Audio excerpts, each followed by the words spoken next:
اعوذ باللہ من الشیطان الرجیم بسم اللہ الرحمن الرحیم۔ ناظرین کرام، السلام علیکم ورحمۃ اللہ وبرکاتہ۔ آج کے اس پروگرام میں ہم سیرت حضرت خلیفۃ المسیح الاول حضرت حافظ حکیم مولوی نور الدین صاحب رضی اللہ تعالی عنہ پر گفتگو کریں گے۔ ناظرین کرام، اس میں کوئی شک نہیں کہ آپ کی زندگی ایک عالم باعمل اور زندہ جاوید انسان کی طرح تھی۔ آپ کو حضرت اقدس مسیح موعود علیہ الصلاۃ والسلام کو ماننے کا شرف حاصل ہوا، اور آپ کا حضرت اقدس مسیح موعود علیہ الصلاۃ والسلام کو قبول کرنا آپ علیہ السلام کی دعاؤں کا ہی نتیجہ تھا۔ اللہ تعالیٰ نے آپ کو اپنے فضلوں سے نوازا، اور آپ کو یہ بھی شرف حاصل ہوا کہ آپ قصر احمدیت کی پہلی بنیادی اینٹ ہیں۔ آپ کی زندگی گویا کہ اسرار و رموز میں لپٹی ہوئی ایک ایسی کتاب ہے جس کا ادراک ہر ایک حاصل نہیں کر سکتا۔ اگرچہ آپ کی غیر معمولی علمی شخصیت، خدمت خلق اور تعلق باللہ کی وجہ سے براہ راست ہزاروں لوگوں نے آپ سے فیض پایا، اور آپ کی محبت میں اسیر ہو کر اور آپ کے نقش قدم پر چلتے ہوئے بالآخر مسیح الزماں حضرت اقدس مسیح موعود علیہ الصلاۃ والسلام کی بیعت میں داخل ہونے کا شرف حاصل کیا۔ ہم اپنے اس پروگرام کو آگے بڑھاتے ہیں۔ آج کے اس پروگرام میں ہمارے ساتھ شریک گفتگو رہیں گے مکرم زین الدین صاحب حامد اور مکرم مجاہد احمد صاحب شاستری۔ میں آپ دونوں کا اس پروگرام میں خیر مقدم کرتا ہوں۔ مکرم زین الدین صاحب حامد سے خاکسار کا پہلا سوال ہے کہ حضرت اقدس مسیح موعود علیہ الصلاۃ والسلام کی نظر میں آپ رضی اللہ تعالی عنہ کا کیا مقام تھا، اور آپ نے کن الفاظ میں حضور کی تعریف اور خدمات کا اعتراف کیا ہے؟ حضرت اقدس مسیح موعود علیہ الصلاۃ والسلام نے اپنی تحریرات میں اپنے مخلص محبوں اور جو خدام ہیں ان کی جا بجا تعریفی کلمات بیان فرمائے ہیں، تو ان میں سب سے زیادہ حضرت خلیفۃ المسیح اول رضی اللہ تعالیٰ عنہ کے بارے میں آپ نے بیان فرمایا ہے۔ آپ کی بہت ساری کتابوں میں آپ کا ذکر ملتا ہے، اور دراصل جیسا کہ آپ نے اپنے سرنامہ کلام میں بھی بیان فرمایا ہے، آپ کا وجود حضرت اقدس مسیح موعود علیہ الصلاۃ والسلام کی دعاؤں کا ہی نتیجہ تھا۔ جیسا کہ آپ نے آئین کمالت اسلام کے عربی حصے میں آپ کے بارے میں بیان فرمایا، وَلَمَّا جَاءَنِي وَلَاقَانِي وَوَقَعَ نَظَرِي عَلَيْهِ رَأَيْتُهُ آیَةً مِّنْ آیَاتِ رَبِّی۔ جب میری ملاقات ہوئی، میری نظر ان پر پڑی، میں نے دیکھا وہ تو اللہ تعالیٰ کی آیات میں سے ایک عظیم شان آیت ہے، اور میں نے یقین کر لیا دراصل یہ میری ان دعاؤں کا نتیجہ ہے جو دن رات دوام کے ساتھ میں کیا کرتا تھا، اور میری فراست نے مجھے بتایا کہ یہ باقی اللہ تعالیٰ کے منتخب اشخاص میں سے ہیں۔ تو حضور علیہ الصلاۃ والسلام نے آپ کی تعریفی کلمات، آپ کے تعریف میں بہت سارے کلمات وہ جا بجا فرمایا ہے، تو وقت کی رعایت کے مطابق چند ایک کی طرف میں اشارہ کروں گا۔ حضور فتح اسلام کا ایک حوالہ ہے، حضور نے فرمایا کہ سب سے پہلے میں اپنے ایک روحانی بھائی کے ذکر کرنے کے لیے دل میں جوش پاتا ہوں، جن کا نام ان کے نور اخلاص کی طرح نور الدین ہے۔ میں ان کی بعض دینی خدمتوں کو جو اپنے مال حلال کے خرچ سے اعلاء کلمہ اسلام کے لیے وہ کر رہے ہیں، ہمیشہ حسد کی نظر سے دیکھتا ہوں۔ پھر فرمایا، حضرت مولوی صاحب جو انکسار اور ادب اور ایثار مال و عزت اور جان فشانی میں فانی ہے، وہ خود نہیں بولتے بلکہ ان کی روح بول رہی ہے۔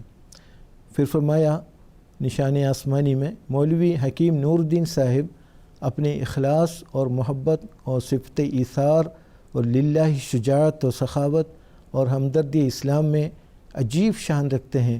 کثرت مال کے ساتھ کچھ قدر قلیل خدا تعالیٰ کی راہ میں دیتے ہوئے تو بہتوں کو دیکھا، مگر خود بھوکے پیاسے رہ کر اپنا عزیز مال رضائے مولا میں اٹھا دینا اور اپنے لیے دنیا میں کچھ نہ بنانا، یہ صفت کامل طور پر مولوی صاحب موصوف میں ہی دیکھی۔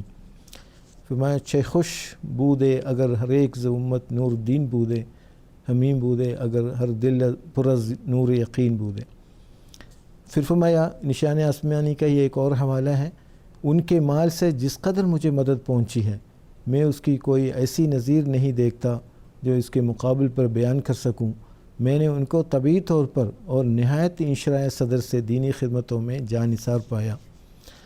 فرمایا مولوی صاحب نے وہ صدق قدم دکھلایا جو مولوی صاحب کی عظمت ایمان پر ایک محکم دلیل ہے۔ دل میں ازبس آرزو ہے کہ اور لوگ بھی مولوی صاحب کے نمونے پر چلیں۔ مولوی صاحب پہلے راست بازوں کا ایک نمونہ ہے۔ آپ مسلمانوں کا فخر ہے اور آپ کو قرآنی دقائق استغراق اور حقائق فرقان کے خزانوں کی اشاعت میں عجیب مالکہ حاصل ہے۔ بے شبہ آپ مشکات نبوت کے انوار سے منور ہیں۔ پھر فرمایا آپ ابرار و اخیار اور مومنوں کا فخر ہیں۔ آپ نہایت ذکی الذہن، حدید الفؤاد، فصیح اللسان، نخبۃ الابرار اور زبدۃ الاخیار ہیں۔ آپ کو سخاوت اور مال عطا کیا گیا ہے۔ پھر فرمایا آپ کو میرے دل سے عجیب تعلق ہے۔ یہ آئین کمالت اسلام کا ہے، عربی اس کا ترجمہ ہے۔ آپ کو میرے دل سے عجیب تعلق ہے۔ میری محبت میں قسم قسم کی ملامتیں اور بد زبانیاں اور وطن معلوف اور دوستوں کی مفارقت اختیار کرتے ہیں۔ میرے کلام کے سننے کے لیے آپ پر وطن کی جدائی آسان ہے، اور میرے مقام کی محبت کے لیے آپ اپنے اصلی وطن کی یاد تک چھوڑ دیتے ہیں۔ پھر فرمایا آپ کے چہرے پر آیات مبین کی محبت ٹپکتی ہے۔ آپ کے دل میں خدا تعالی کی طرف سے نور ڈالے جاتے ہیں، بس آپ ان نوروں کے ساتھ قرآن شریف کے وہ دقائق دکھاتے ہیں جو نہایت بعید و پوشیدہ ہوتے ہیں۔ آپ کی اکثر خوبیوں پر مجھے رشک آتا ہے۔ حضرت امام الزمان علیہ الصلوۃ والسلام اپنے مرید کے متعلق اس قدر تعریفی کلمات بیان کی ہیں۔ یہ تو میں نے چند ایک نمونے پیش کیے وقت کے مطابق۔ تو ہم اپنے اس پروگرام کو آگے بڑھاتے ہیں۔ مجاہد صاحب سے میرا سوال ہے کہ حضرت خلیفۃ المسیح الاول رضی اللہ تعالی عنہ حضرت اقدس مسیح موعود علیہ الصلوۃ والسلام کی کس رنگ میں اطاعت کیا کرتے تھے، اس کے اوپر کچھ روشنی ڈالیے۔ جزاکم اللہ نصر صاحب۔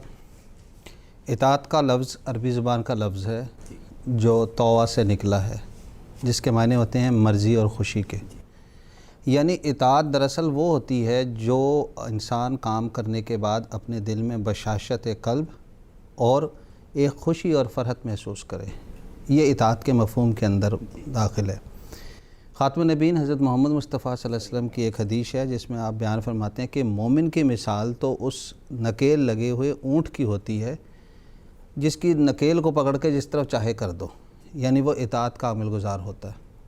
ابھی آپ نے محترم مولانا صاحب سے سنا کہ کس طرح تعریفی کلمات حضرت خلیفۃ المسیح اول رضی اللہ تعالیٰ عنہ کے بارے میں امام الزمان سیدنا حضرت اقدس مسیح موعود علیہ الصلوۃ والسلام نے بیان فرمائے۔ آپ کی زندگی میں کا اگر ہم خلاصہ نکالیں تو اس میں چند ایک ایسی باتیں آتی ہیں جس میں آپ بے مثال نمونہ ہیں۔ انہی باتوں میں سے جیسے عشق قرآن ایک ہے، انہی میں سے اطاعت ہے۔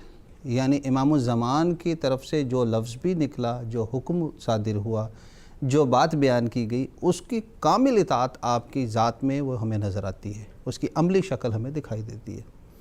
آپ دیکھیں اطاعت کے مختلف پہلو ہو سکتے ہیں۔ ایک پہلو یہ کہ سخت تکلیف اٹھا کے بھی امام زمان نے جو بات کہی اس کو ماننا۔ واقعہ بیان آتا ہے کہ ایک مرتبہ قادیان کے قریب ہی ہے بٹالہ شہر ہے، یہاں کے ایک رئیس آئے ہندو، اور انہوں نے آ کے کہا کہ میرے گھر میں بیماری ہے اور آپ آ جائیں اور آ کے آپ نے دیکھ لیں۔ آپ نے کہا امام الزمان سے اجازت لیں۔ حضرت مسیح اسلام سے جب اجازت لے گئے، حضور نے کہا ٹھیک ہے آپ آ جائیں، تو اب امید ہے آپ شام تک یا صبح تک آ جائیں گے۔ جب آپ وہاں پہنچے ان کو دیکھا تو بارش شروع ہو گئی۔ اب اس زمانے کے رواج کے مطابق کوئی باسی یا کوئی بائک تو نہیں تھی، پالکیوں میں سفر ہوتے تھے، لیکن چونکہ امام الزمان کا حکم تھا کہ آپ صبح تک آ جائیں گے، اور آپ وہ رات ہی سفر کرتے رہے بٹالہ کا۔ فجر سے پہلے قادیان پہنچے اور نماز میں حاضر ہوئے، اور جب حضور نے پوچھا کہ کیا حضرت مولوی نور الدین صاحب تشریف لے آئے، تو آواز دیجیے حضور میں حاضر ہو گیا۔ یہ تھی وہ اطاعت کا معیار کہ وہ رات کا سفر وہ اپنے نفس پہ تکلیف بھی گوارا کر لی۔ پھر ایک اطاعت کا پہلو یہ آتا ہے کہ جیسے حکم سنا فوراً لبیک کہنا۔ مثلاً آپ اپنے مکتب میں بیٹھے ہوتے تھے، ایک شخص کی طرف سے پیغام آتا تھا کہ حضرت مسیح اسلام آپ کو بلا رہے ہیں۔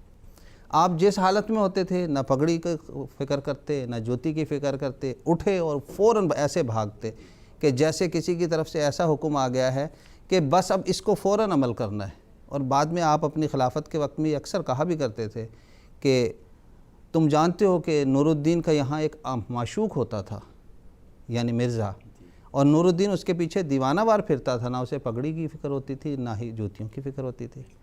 یہ اطاعت کا ایک پہلو تھا۔ اب اطاعت کا ایک یہ پہلو ہے، اس سے بھی بڑھ کے آپ دیکھیں اطاعت کا پہلو کہ آدمی اطاعت ظاہر میں تو کر رہا ہو لیکن عمل اس کے اندرونی کیفیت وہ اطاعت کے خلاف ہو رہی ہو. اس کی مثال آپ یہ دیکھیں کہ خلیفۃ المسیح اول کا معیار اس سے بھی بلند و بالا تھا. ہم دیکھتے ہیں حضور کی زندگی کا جب ہم مطالعہ کرتے ہیں تو 1876 سے لے کے 1892 تک 16 سال تک آپ جموں کشمیر میں شاہی حکیم کے طور پہ خدمت کی. اس کے بعد آپ وہاں سے جب نکلے تو اپنے وطن بحیرہ پہنچے اور بحیرہ پہنچنے کے بعد آپ نے سوچا کہ اب میں اس شہر میں ایک ہسپتال بناؤں, مکان تعمیر کروں. وہاں سامان خریدنے کے لیے لاہور تشریف لائے. لاہور جب آئے تو کہتے یہاں تک آ گئے, چلو قادیان چلتا ہوں. یکے والے کو کہا کہ اب میں واپس چلا جاؤں گا, تم بھی رکو. جب وہاں پہنچے تو حضرت مسیح اسلام نے قادیان آپ کو دیکھ کے کہا کہ اب تو آپ فارغ ہو گئے ہیں تو ابھی رکیں. انہوں نے یکے والے کو واپس کر دیا. پھر کہا کچھ دن بعد کہ آپ کو ایک بیوی ہیں, ان کو بھی بلا لیں. کچھ دنوں بعد کہا اچھا دوسری بیوی کو بھی بلا لیں. پھر کہا اچھا مولوی صاحب آپ کو کتابوں کا تو شوق بہت ہے, آپ کتابیں بھی منگوا لیں. اور کتابیں بھی منگوا لی گئیں. پھر کہا کہ اب آپ قادیان میں آ جائیں. خلیفۃ المسیح اول کہتے ہیں کہ آپ غور کریں, ایک شخص کا عالیشان مکان بن رہا ہو, وہاں وہ مطب بنا رہا ہو, وہ آدھے ادھورے میں پڑا ہو, اس کے بعد انہوں نے کبھی اپنے ذہن میں ایک بحیرہ کا خیال تک نہیں لایا. یہ وہ کمال ہے اطاعت کا اعلیٰ نمونہ کہ ظاہر تو عمل کیا ہی کیا, ذہن میں بھی نہیں. اور عملی شکل آپ دیکھیں کہ ایک بار ایک بحیرہ کے رئیس نے چٹھی بھیجی کہ میں بیمار ہوں, آپ آئیں مجھے دیکھیں. تو آپ نے ان کو لکھا کہ میں ہجرت کر چکا ہوں, میں نہیں آ سکتا, آپ مسیح موعود اسلام سے اجازت لیں. مسیح اسلام نے ان کو اجازت دے دی, ٹھیک ہے آپ اجازت لیں. جب وہ وہاں پہنچے بحیرہ تو ان کا مکان جو تھا شہر کے باہر کی طرف تھا. انہوں نے وہاں ان کو دیکھا اور اس کے بعد اپنے مکان کی طرف جھانکنے بھی نہیں گئے کہ چلو میں اپنے شہر میں آیا ہوں تو میں دیکھ ہی جاؤں. نہیں, اسی مکان سے اس مریض کو دیکھا اور واپس آ گئے. تو اطاعت کے جو اعلیٰ سے اعلیٰ پیمانے ہو سکتے ہیں, جو انسانی ذہن میں فکر میں آ سکتے ہیں, آپ اس سب میں بلند و بالا تھے. اور حقیقت ہے کہ خلیفۃ المسیح اول کا یہ جو اطاعت کا اعلیٰ معیار تھا, یہی اعلیٰ معیار تھا جس نے آپ کو اس خلافت کے اول مقام تک پہنچا دیا. ہم اپنے پروگرام کو آگے بڑھائیں گے. مکرم زین الدین حامد صاحب سے میرا سوال ہے کہ حضرت خلیفۃ المسیح الاول رضی اللہ تعالی عنہ حضرت مسیح موعود علیہ الصلاۃ والسلام کے حیات مبارکہ میں کس طرح دینی خدمات بجا لاتے تھے, اس پر کچھ روشنی ڈالیے. جیسا کہ ابھی آپ نے سماعت فرمایا ہے کہ حضرت خلیفۃ المسیح اول رضی اللہ تعالی عنہ 1893 میں ہجرت کر کے قادیان آئے. وہ ہجرت بھی ایسی عمدن ہجرت نہیں تھی, بلکہ آپ کسی کام سے لاہور آئے ہوئے تھے, وہاں سے پھر قادیان آئے اور یہیں کے ہو کے رہ گئے. اور اس کے بعد کہتے ہیں کہ قادیان خواب میں بھی, خیال میں بھی نہیں آیا, وہاں اپنے وطن یاد نہیں آیا. اس قدر آپ حضرت اقدس مسیح علیہ السلام کی محبت میں مستغرق تھے. تو آپ کی جو زندگی ہے قادیان کی, ہم دو قسم میں تقسیم کر سکتے ہیں. ایک تو یہ کہ ہجرت سے لے کر حضرت اقدس مسیح علیہ السلام کے وصال تک کا عرصہ ہے, اور اس کے بعد خلافت کا جو 6 سال کا عرصہ ہے. تو وصال تک آپ کو کن نمایاں خدمات کا موقع ملا ہے, اس کا ایک تھوڑا سا جائزہ وقت کے لحاظ سے ہم یہاں پر جائزہ لیں گے. ایک تو ہے کہ حضرت اقدس مسیح علیہ السلام کی جو صحبت کے فیض کی وجہ سے آپ کو ایک نمایاں حیثیت آپ کو حاصل ہو گئی تھی احباب جماعت میں, اور حضرت اقدس مسیح علیہ السلام بہت زیادہ اعتماد بھی کیا کرتے تھے. تو ایک تو یہ کہ آپ کی قابلیت اور علمی صلاحیتوں کی وجہ سے حضرت اقدس مسیح موعود علیہ السلام بہت سارے خطوط کے جوابات ان کے سپرد کیا کرتے تھے. بعض ایسے دینی مسائل پر مشتمل خطوط آتے تھے, بعض طبی مسائل پر مشتمل خطوط آتے تھے. تو شروع میں آپ ان خطوط کے جوابات لکھتے اور لکھواتے تھے, یہ آپ کے اہم ترین ڈیوٹیوں میں شامل تھی. اور اسی طرح بہت سارے فقہی مسائل پر مشتمل سوالات آتے تھے, وہ بھی حضرت اقدس مسیح علیہ السلام, دیگر بہت سارے علماء موجود تھے. اس کے باوجود خلیفہ اول کا مقام ایسا تھا, حضور علیہ السلام جو ہے نا آپ کے پاس بندے بھجواتے تھے, آپ سے جواب استفسارات کا جوابات اور لیا کرتے تھے. اور ایک اور سعادت آپ کو نصیب ہوئی ہے حضرت اقدس خلیفۃ المسیح اول کو, کہ حضرت اقدس مسیح علیہ السلام کے جو 5 مبشر اولاد ہیں, ان کی تعلیم و تربیت, ان کو قرآن مجید اور بخاری حدیث وغیرہ پڑھانے کا شرف حاصل ہوا. یہ اپنے آپ میں ایک بہت بڑا مقام ہے, وہ بہت بڑی سعادت ہے. پھر قادیان میں پھر آپ نے دینی خدمات کے ساتھ ساتھ آپ نے مخلوق خدا کی خدمت کے لیے بھی آپ نے مطب جاری کر دیا. تو پہلے بھی ذکر ہو چکا ہے, اب مطب جب قائم کر رہے تھے تو اس سے بہت سارے ان کے خیر خواہ لوگ ان کو مشورہ دیا, نہیں آپ جو ہے بڑے شہروں میں جائیں, لاہور میں کھولے یا امرتسر میں کھولے تاکہ فائدہ بھی ہو. تو لیکن حضرت اقدس مسیح علیہ السلام کی محبت اور آپ کے عقیدت کی وجہ سے آپ نے قادیان کے گمنام بستی کو ہی چنا ہے، وہیں پر مکتب جاری کر دیا. اور آپ صدر جمہوریہ ہند کے پریزیڈنٹ بھی تھے. آپ کو یہ اعزاز حاصل ہے، صدر جمہوریہ ہند کے صدر کی حیثیت سے آپ نے کام کیا ہے. اور حضرت اقدس مسیح علیہ السلام نے ایک موقع پر آپ نے فرمایا کہ حضرت مولوی صاحب کی رائے جو نا 100 رائے کے برابر سمجھنی چاہیے، 100 آدمیوں کے رائے پر فوقیت حاصل. یعنی اس قدر حضرت اقدس مسیح علیہ السلام کو آپ پر اعتماد تھا، فراست تھی. آپ کے زہود اور تقوی، آپ کے بلند مقام کی وجہ سے بعض جاہل لوگ بعض یہ بھی کہا کرتے تھے، تاریخ میں آتا ہے، کہتے تھے کہ تابعی جو نا اپنے مطبوع سے بھی تقوی میں بڑھے ہوئے. بعض جہالت کی وجہ سے، بعض ہو سکتا ہے کہ سازش اور شرارت پھیلانے کی غلط نیت سے بھی کرتے ہوں. اور حضرت اقدس خلیفۃ المسیح اول رضی اللہ تعالیٰ انہوں نے اس کا شاندار جواب دیا ہے اس قسم کے اعتراضات جو اٹھ رہے تھے. اور بعض لوگ آپ سے کہتے تھے آپ اتنے اعلیٰ مقام پر ہیں، آپ کو میرا صاحب کی بیعت کرنے کی کیا ضرورت پیش آئی. تو آپ نے کچھ عربی قصائد لکھے، یہ بھی 1893 کی بات ہے. اس پہ آپ نے فرمایا، اچھا وہ اشعار اتنے مقبول تھے.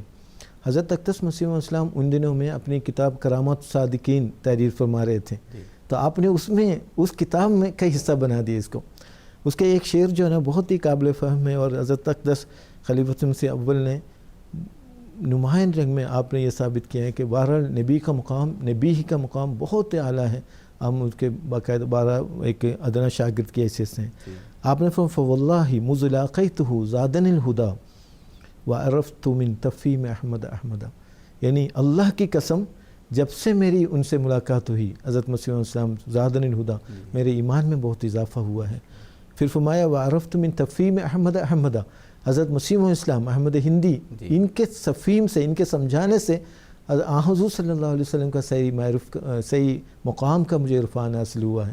مطلب تمام اعتراضات کا آپ نے کلا حکم اس ایک شعر کے نتیجے سے کہ ایسے اعتراضات غلط ہیں. کبھی بھی تابعی اپنے مطبوع سے آگے بڑھ نہیں سکتے. نبوت کا مقام بہرحال اعلیٰ وضع ہے. ایک اور بات آپ کے ادب کا میں بتا دوں کہ حضرت خلیفۃ المسیح اول رضی اللہ تعالیٰ عنہ، چونکہ ان دنوں میں حضرت مسیح علیہ السلام اپنی تالیف میں مصروف تھے، تو آپ کا ادب کا خیال کرتے ہوئے آپ تصنیف کا کام ہی چھوڑ دیا تھا.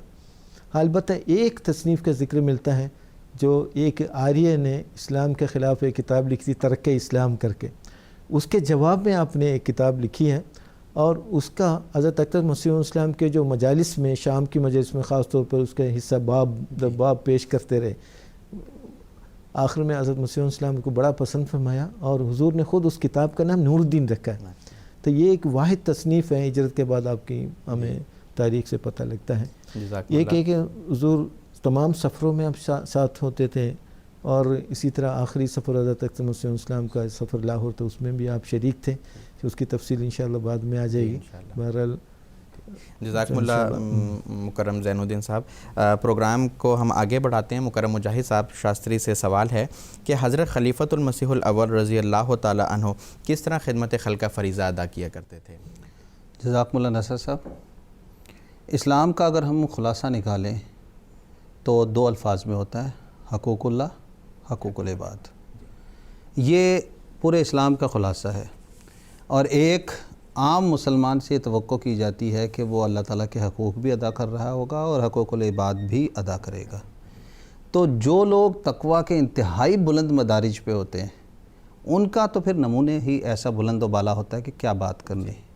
وہ اپنے نمونے قائم کر رہے ہوتے ہیں. اور حضرت خلیفۃ المسیح اول کی ساری زندگی آپ دیکھ لیں، چاہے تعلیم کی زندگی ہو، جب آپ تعلیم کا حصول کے لیے بھوپال رامپور گئے تھے اس وقت ہو، یا اس کے بعد جب آپ بطور طبیب خدمت بجا لا رہے تھے، شاہی حکیم تھے، یا پھر جب آپ اس کو چھوڑ کے قادیان میں بوریا نشین ہو گئے اور یہاں بیٹھے. لیکن جو مطمع نظر تھا کہ حقوق اللہ کے ساتھ حقوق العباد، بندوں کی خدمت کرنی ہے، وہ آپ کی ساری زندگی میں ہمیں نظر آتا ہے. آپ یہ دیکھیں، ایک شاہی حکیم ہے، اس کے ملنے کے لیے لوگوں کو وقت لینا بہت مشکل ہو جاتا ہے.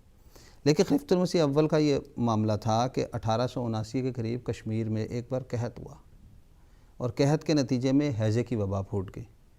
اس وقت ہزاروں لوگ مارے گئے، لیکن خلیفۃ المسیح اول نے مخلوق خدا کی خدمت کے لیے آپ ان علاقوں میں گئے، ان مریضوں سے ملے اور نہ صرف ملے بلکہ ان کے کامیاب علاج کیے اور دن رات اس میں مصروف رہے، یہاں تک مصروف رہے کہ جو راجہ پونچھ تھا اس کا بھی علاج آپ نے کیا اور اس پہ اس نے خوش ہو کے آپ کو خلعتیں دیں، آپ کو نوازا اور اس قدر نوازا کہ آپ مالا مال ہو گئے، لیکن آپ نے ان دولت کی طرف توجہ بھی نہیں کی۔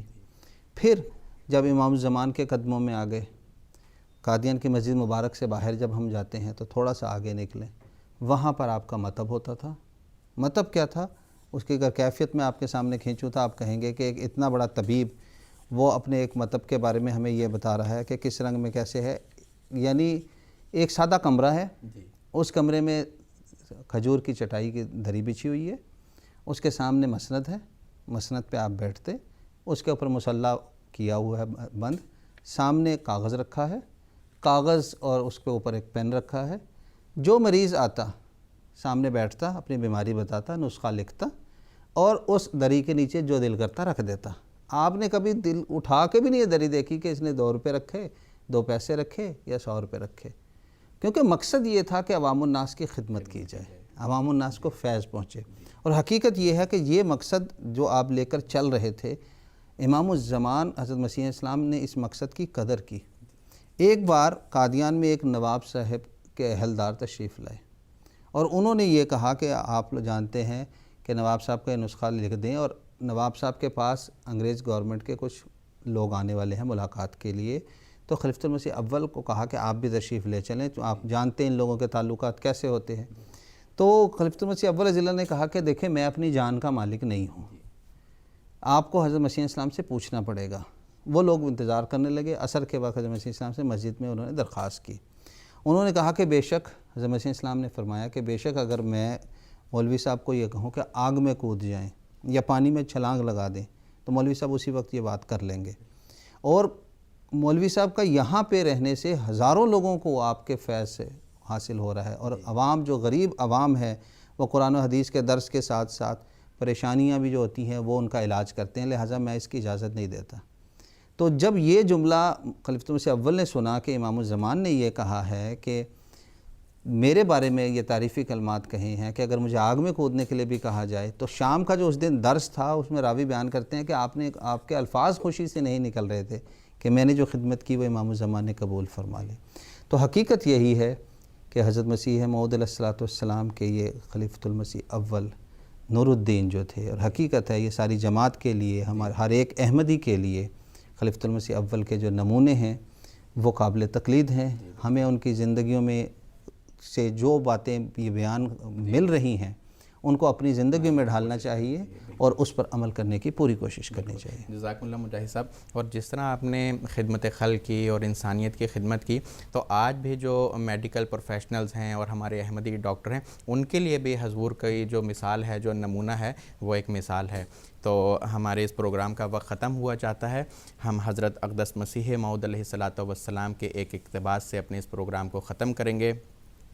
حضرت اقدس مسیح موعود علیہ الصلوۃ والسلام آپ رضی اللہ تعالی عنہ کی نسبت فرماتے ہیں، میں نے دعا کی ہے، اے میرے رب، اے میرے رب، میرا کون مددگار ہو، میرا کون مددگار ہو، میں اکیلا ہوں۔ سو جب بار بار میں دعا کرتا رہا، اس نے مجھے ایک صدیق دیا جو نہایت سچا تھا، اس کا نام نور الدین ہے، اور جب سے وہ میرے پاس آیا ہے میں اپنے تمام غم بھول گیا ہوں۔ اس کے مال نے باقی تمام لوگوں کے اموال سے مجھے زیادہ فائدہ دیا ہے۔ میں نے اس جیسا دنیا میں کوئی نہیں دیکھا ہے۔